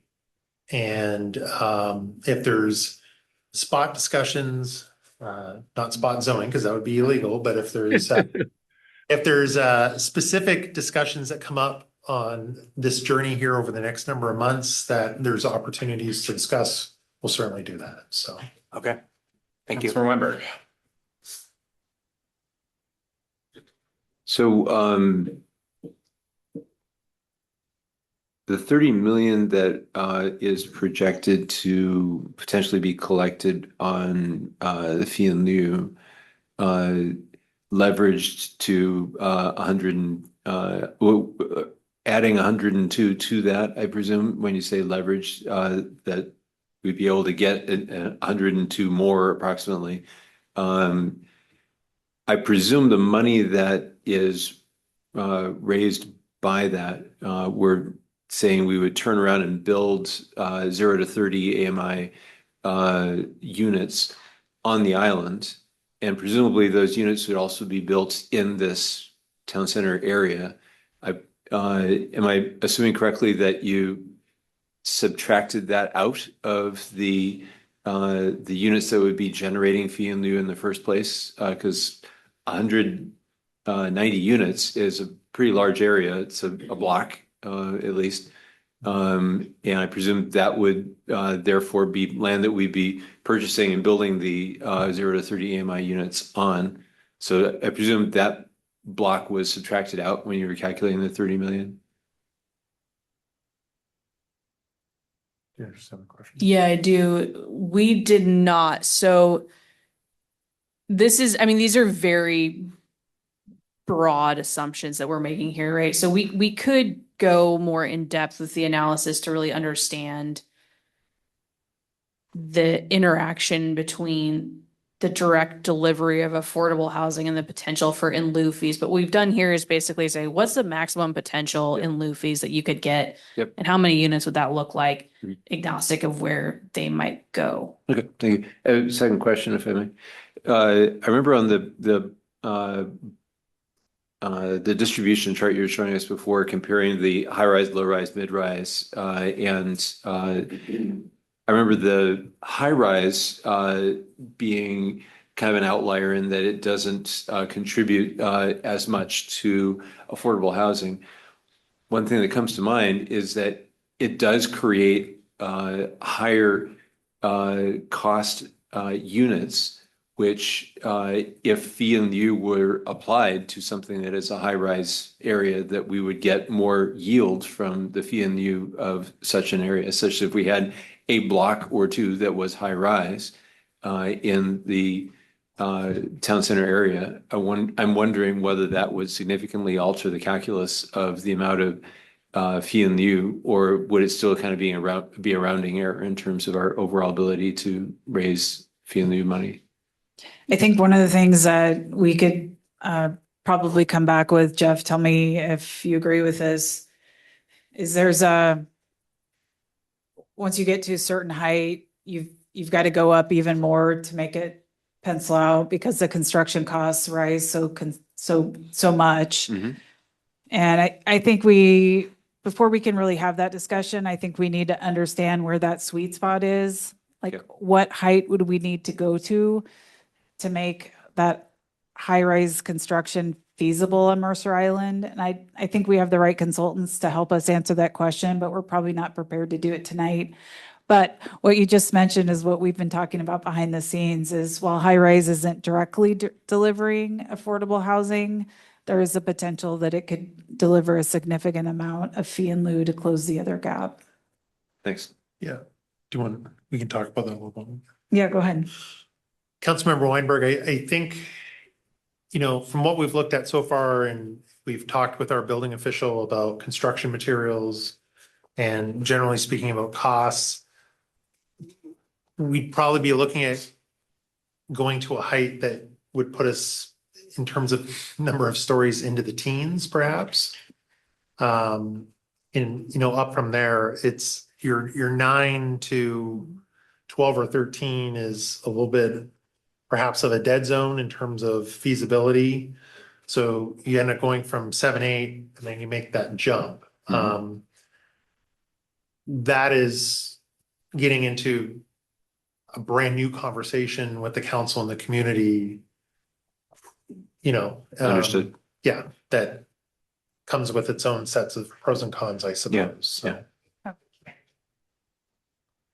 Do we have any more slides in this deck? 3. 3. Shall we keep going? Yeah. We're almost We're there. going to wrap up here. So next steps and recommendations.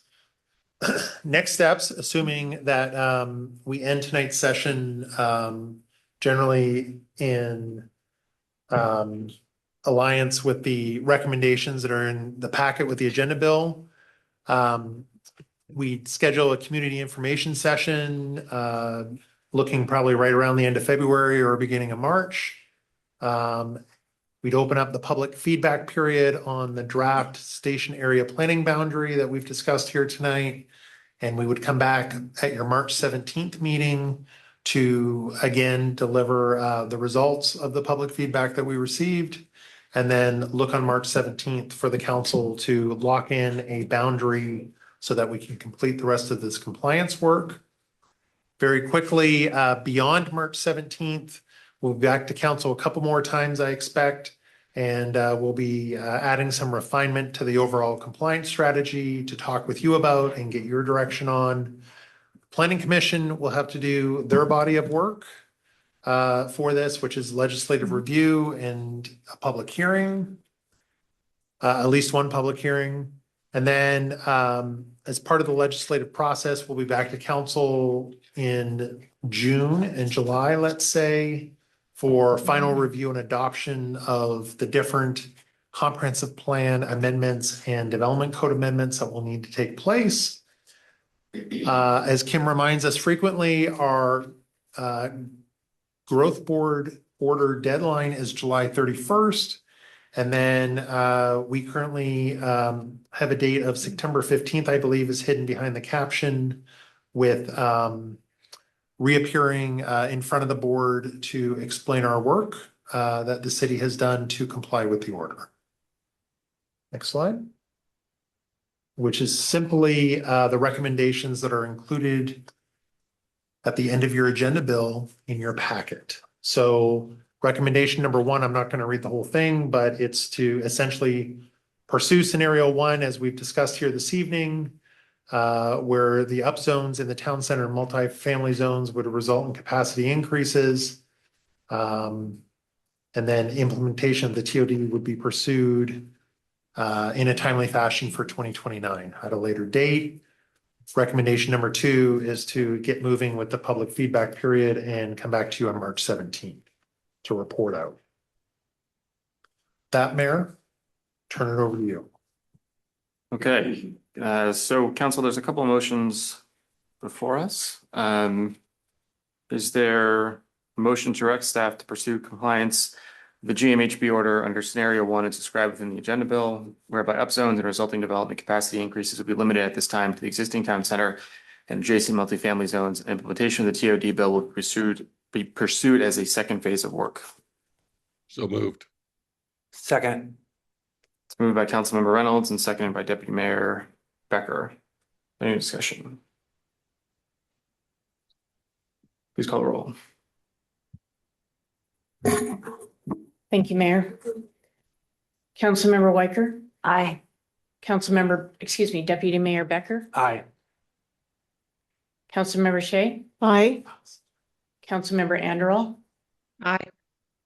Councilmember Reynolds, Aye. Councilmember Weinberg, Aye. and Mayor Rosenbaum. Aye. Thank you. Motion passes. Next, is there a motion to direct staff to open a public feedback period through March 13th, 2026 on a preliminary station boundary map, preliminary station area boundary map, and provide the results to the city council at the March 17th, 2026 city council meeting. So moved. Second. It's moved by Councilmember Reynolds and seconded by Deputy Mayor Becker. Any discussion? Please call the roll. Councilmember Shea, Aye. Mayor Rosenbaum, Aye. Councilmember Weicker, Aye. Councilmember Anderall, Aye. Deputy Mayor Becker, Aye. Councilmember Reynolds, Aye. and Councilmember Weinberg. Aye. Thank you. All right, thank you. The motion passes. Our next item of business is AB 6866 GMA Compliance Public Engagement Plan. I'm actually going to take this on, Mr. Okay. Mayor. Sounds good.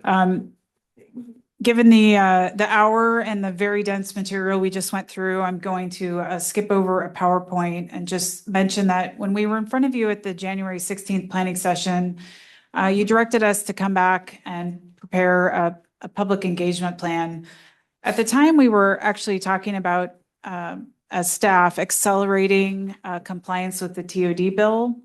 As Jeff just covered, we have actually broken this work out into two phases. And so what's in front of you in AB 6866 is a document that just gives you an outline of all of the steps we will take related to community engagement for GMA compliance. Let's call this phase one of this work. Know that in the next phase of work, which will span probably about 3 years, there will be a whole different public engagement plan that we'd be happy to prepare and bring to you when we get to that step. But meanwhile, it's here and summarized for you. Our immediate next step, as Jeff just mentioned, is holding a public information session so that the community can hopefully better understand this body of work that we've been wrestling with. So with that, Mr. Mayor, I assume everyone has kind of read the outline. We're happy to answer any questions you might have about the steps.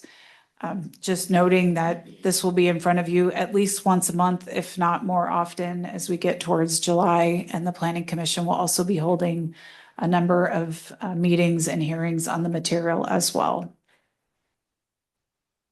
All right, council, is there a motion to approve the GMA Compliance Public Engagement Plan? So moved. Second. Moved by Councilmember Anderall, seconded by Deputy Mayor Becker. Councilmember Reynolds. I'd just like to give the city manager a chance to comment on strategy for engaging the community on this. And it strikes me, these are hugely important decisions and hugely impactful ones we're making. In my experience with past public outreach, there's not always a significant number of people that show up. So how do you plan to get people to come and learn about this. And it's also, you know, this is dense technical stuff where we spent hours and hours talking about it. I'm challenged to see how you can come up with a presentation that will help the community, much of whom will be new to this, to understand it. So can you just talk a little bit about that? Yeah, me too. That was very flip. Look, I'll be honest, we've had some questions already coming in from community members. And I think one of the things that Jeff and I need to do at this first information is go back 2 or 3 steps and set the table for what happened. You all have been through it now several times. You know what happened. That's where we need to start. This very technical deck we just went through tonight, I don't intend to be covering all of that. We will streamline it and simplify it. As I've shared with some of you offline, I think it's really important that the community engage with you here. The information sessions are intended to hopefully be as plain language as we can get them. Property owners that are impacted by the upzones in town center would likely come. We're happy to have Q&A, but the policy making will happen at these meetings. And so that is where we will be encouraging participation as well. This isn't a very, we will do our best to get people there. I think we'll attract the folks that are impacted and interested, but I'm under no illusion that we're going to have thousands of people swarming our information session. We will record it, so it will be available for anyone else that would like to watch it at a later time. Okay, thank you. Anybody else? Okay. Please call the roll. Councilmember Anderl. Aye. Councilmember Reynolds. Aye. Councilmember Weinberg. Aye. Mayor Rosenbaum. Aye. Deputy Mayor Becker. Aye. Councilmember Shea. Aye. And Councilmember Weicker. Motion passes. Thank you. All right, our next item of business is AB 6871, legislative review alternatives to help city meet GMHB order compliance deadline. Ordinance number 26C.03, first reading. We welcome City Manager Jesse Bond. It's me again. Everyone's running away now. Council, similar to the last agenda bill, I'm going to assume that you've had a chance to take a look at the materials. I'm not going to torture you with a long slide deck. The history of this item is similar to the last one. At the planning session in January, you asked me to take a look at opportunities to streamline this work, knowing that the July deadline is looming and we have a lot of tasks in front of us. So I was able to work with legal counsel. Kim Pratt is still with me up here. Thank you, Kim, for hanging out. To present some opportunities where we may be able to shave time. Just quickly, as a city council, one alternative you may consider is conducting the duties of a planning agency prescribed in state law and assigning that to a committee of yourself. That would be an alternative to having your planning commission conduct this work. The way that would save time is you would simply convene a committee that would likely meet on the same evenings as your council. A subset of your body would be considering the same work, and it would be a little more efficient. But you have a planning commission who is also standing at the ready to take this on. And so if that feels like something that we don't want to do yet, my alternative number 2 was simply that we will be very crisp when we are handing off items, of which there will be many, to the Planning Commission related to the Growth Management Hearing Board compliance. And when I say crisp, I mean specific deadlines, tasks, and parameters so that they are turning around their review in a timely manner so that we can meet our July deadline. I anticipate that would probably be like 45-day turn times. Some of these hearings require noticing. So that was alternative number 2. Alternative 1, have a council subcommittee take over the role of the planning commission in the interim. 2 is just really crisp and tight handoff deadlines. And number 3, alternative number 3 relates to a different work item that is going to be landing at the same time as all of this work. We know the city has received a site-specific rezone to be processed likely in the next several months. That is a significant body of work for both the council and the planning commission. And so what I've recommended as I was working with Kim on this analysis is that you consider lightening that anticipated workload of the planning commission and assigning those duties, the site-specific rezone, to a hearing examiner. This is something that I have raised previously with the council and a change that we did not make, but I do feel that it would be appropriate to consider that now. I'm happy to talk a little bit more about any one of those alternatives. If alternative number 3 is something you wish to consider, legal counsel did prepare an ordinance for first reading, and it's included as Exhibit 1 to the packet. Council Member Weicker. So could you talk about the timeline, Jesse, between option 2 and option 1? So the crisp and the quick turnaround, and like, we only have till July. So can you talk about how much time we'll give number 2 before we go to number 1, depending on how things go? Oh, I see what you're saying. Like if we get hung up. Yeah, council, this is just, and we have an upcoming planning commission meeting, and certainly our staff will be staying well connected to the planning commission so that they understand the magnitude and timing of this work.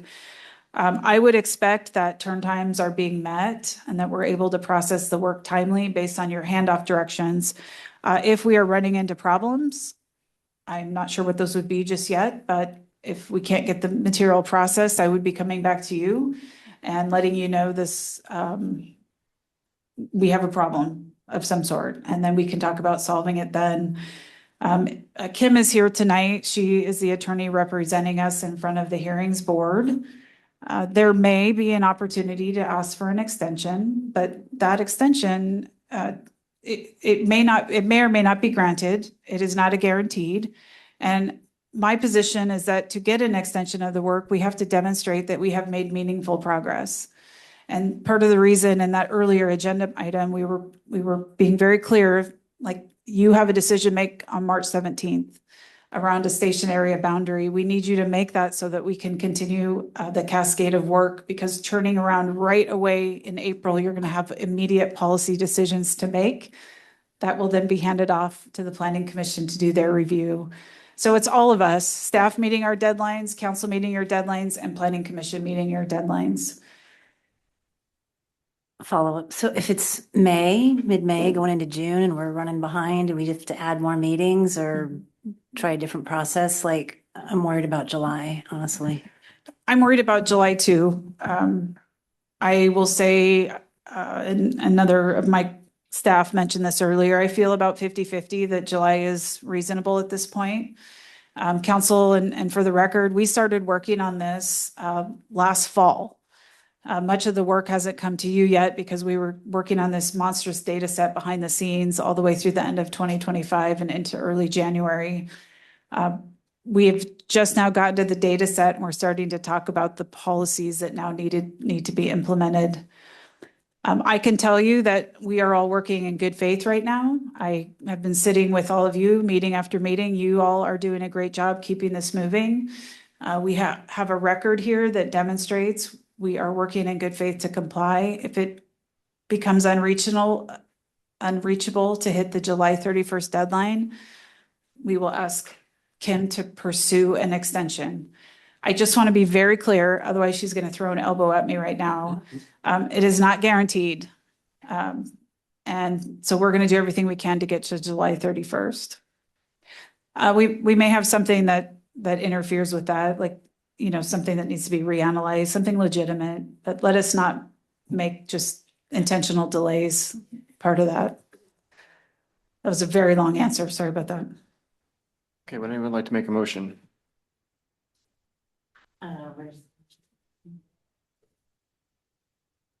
I should have prepared a slide for this. I'm No, sorry. You I got it. have a motion for each of the alternatives. So I move that we direct the city manager to develop a clear handoff instructions and legislative review deadlines to be included in the comprehensive plan legislative review transmittal memo to the planning commission. Second. Okay, moved by Councilmember Weicker, seconded by Deputy Mayor Becker. Any discussion? No. Please call the roll. Councilmember Reynolds, Aye. Mayor Rosenbaum. Aye. Councilmember Weicker. Aye. Councilmember Weinberg. Aye. Deputy Mayor Becker. Aye. Councilmember Shea. Aye. And Councilmember Anderl. Aye. Thank you. Motion passes. Are there any other motions? I move that we schedule ordinance number 26C-03 for second reading and adoption at the next possible city council meeting. Second. Moved by Councilmember Weicker, seconded by Deputy Mayor Becker. Please call the roll. Deputy Mayor Becker. Aye. Mayor Rosenbaum. Aye. Councilmember Reynolds. He's on mute. Councilmember Reynolds. Aye. Thank you. Councilmember Shea. Aye. Councilmember Anderl. Aye. Councilmember Weicker. And Councilmember Weinberg. Aye. Thank you. Okay, thank you. Motion passes. We now move to other business in the planning schedule and welcome back Jesse Bond. I think it will be refreshing to hear me say I have no updates. Okay, council, is there a motion to excuse council members Anderall, Reynolds, and Weicker from the February 5th Joint City Council and MISD School Board meeting? So moved. Second. Moved by Deputy Mayor Becker, seconded by Councilmember Weinberg. Please call the roll. Councilmember Weinberg. Aye. Mayor Rosenbaum. Aye. Councilmember Weicker. Aye. Deputy Mayor Becker. Aye. Councilmember Shea. Aye. Councilmember Anderl. Aye. And Councilmember Reynolds. Aye. Thank you. Okay, any other absences coming up? Okay. Councilmember reports, Deputy Mayor Becker, Nothing to report. Councilmember Weicker.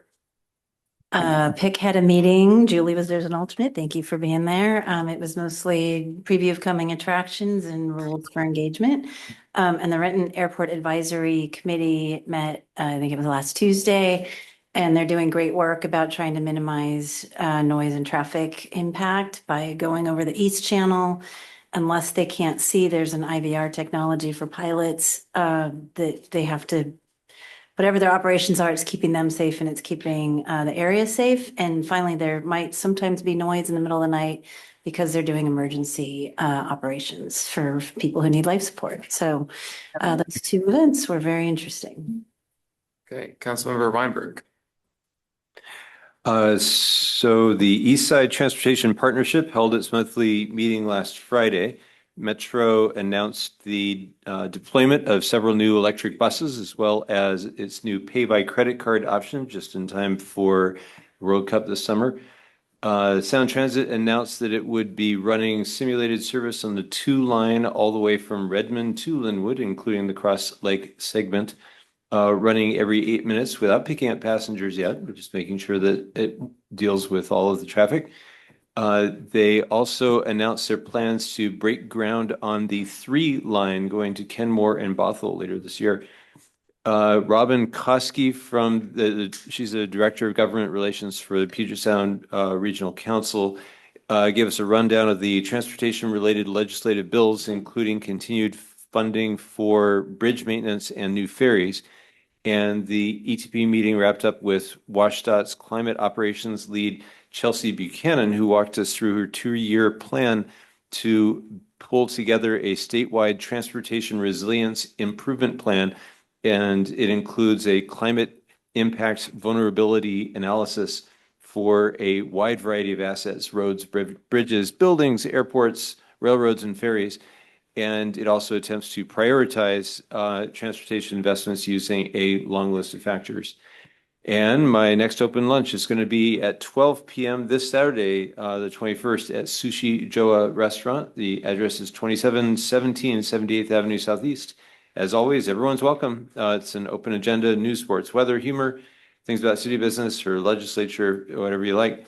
All I ask is that everyone please show their respects to the chef by ordering some food and or beverage, and let me know if you're coming so I can reserve a large enough table. Councilmember Reynolds. Yeah, a couple of things. Off the Parks Commission minutes after the last meeting, and it was quite an interesting meeting. They're working on the Dean's Children's Park plan, and Parks Commission usually reaches consensus very easily on things, and they're people with similar values and similar priorities and similar conclusions. This meeting was a little bit more contentious than most, and I think that they're going to be working on a handoff memo on the plan to the council, but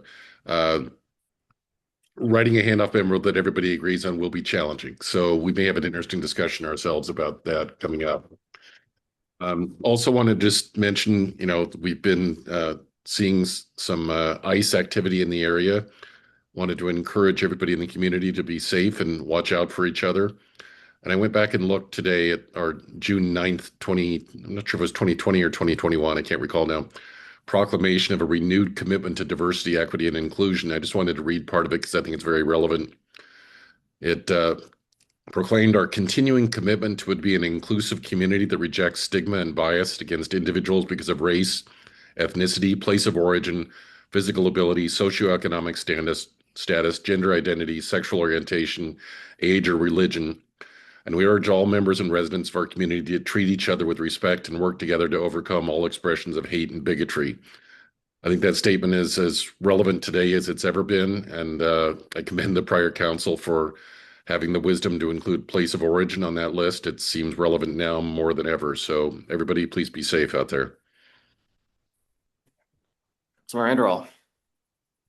Yeah, the Open Space Conservancy Trust, which I'm newly back as a trustee, met 5 days ago on the 12th, and council can look forward to an annual report at one of the upcoming council meetings. They've done a lot of tremendous work, and I'm really proud of the way the Parks Levy funds have been being used for restoration and maintenance. So you'll get the full report from the staff on that, but it was a great meeting, and it was great to be back on that commission. Thank you, Councilor O'Shea. Thank you. So happy Lunar New Year of the Fire Horse. Wishing everyone a prosperous, joyful, healthy, and safe New Year. And Lunar New Year actually starts today. And the Year of the Fire Horse promises to bring action, progress, and change. So brace yourself. So also, Ramadan Mubarak. I would like to wish our Muslim community a blessed Ramadan, and may this holy month bring you peace, happiness, and countless blessings. And we had the MIYFS Foundation breakfast last Wednesday with nearly 500 community members coming to support. And I was a table captain for the 3rd year in a row, and this time as a council member, and just so grateful to our community for supporting YFS, which helps so many people in our community, including students, seniors, our neighbors in need of mental health services, food, and rent assistance. And the next day, I had a tour of our city-run thrift shop, which also helps to fund MIYFS. I met with city staff and volunteers who run the thrift shop so effectively and with such care. And many thanks to our community members for their generous donations. And on February 5th, we had our school board and city council linkage session. We talked about legislative priorities, including the E-Moto House bill, and we brainstormed ways that our city and schools could work more closely together. So there was an election on February 10th for the school levy renewal, which passed currently at 74% yes votes with nearly 39% voter turnout. And as far as community engagement, this Saturday, February 21st, our 3 legislators will be holding a town hall at our community center from 11 to noon. So welcome the community to come out and meet them and share with them what matters to you. And I have my community coffee coming up next Wednesday, the 25th at ASA from 11 to 12:30. Hope to see you there. Thank you. Okay. Thank you. The next regularly scheduled hybrid city council meeting will be on Tuesday, March 3rd, beginning at 5 p.m. The time is now 8:04 p.m. As a reminder to the council, please stay seated until the city staff has terminated the broadcast. Good evening, and thank you all for joining us.